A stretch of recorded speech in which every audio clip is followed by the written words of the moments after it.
La rivière Arno serpente dans la montagne noire. Dans ses eaux pures, elle abrite de nombreuses espèces dont l'une plus rare est protégée, la mulette perlière. Une moule d'eau douce qui a trouvé dans ce lit un refuge parfait. Le bassin versant a été préservé parce qu'il n'y a jamais eu d'industrie, d'agriculture intensive. Et la mulette perlière s'est bien maintenue sur cette rivière, ce qui fait que c'est une des plus belles rivières de France pour cette espèce, et avec encore de la reproduction, ce qui est de plus en plus rare. Pour continuer à lui assurer un milieu naturel favorable, un diagnostic est réalisé depuis les berges de l'Arno sur 36 km. On a une bonne végétation, rive gauche et rive droite.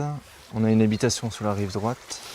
Dans ce diagnostic, on essaye de connaître quels sont les différents impacts des activités humaines, notamment sur le cours d'eau, pour essayer ensuite de travailler avec les usagers pour trouver des solutions et que la rivière soit préservée. On peut imaginer par exemple des endroits où on a une population de mulettes perlières qui se porte bien et juste en amont de ça, des lieux de baignade.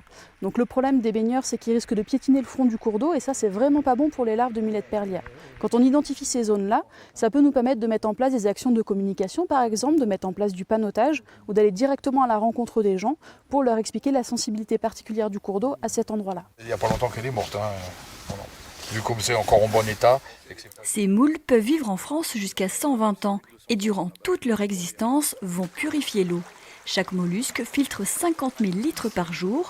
Si leurs perles sont de piètre qualité, ces mulettes restent donc précieuses pour maintenir une rivière à l'eau translucide.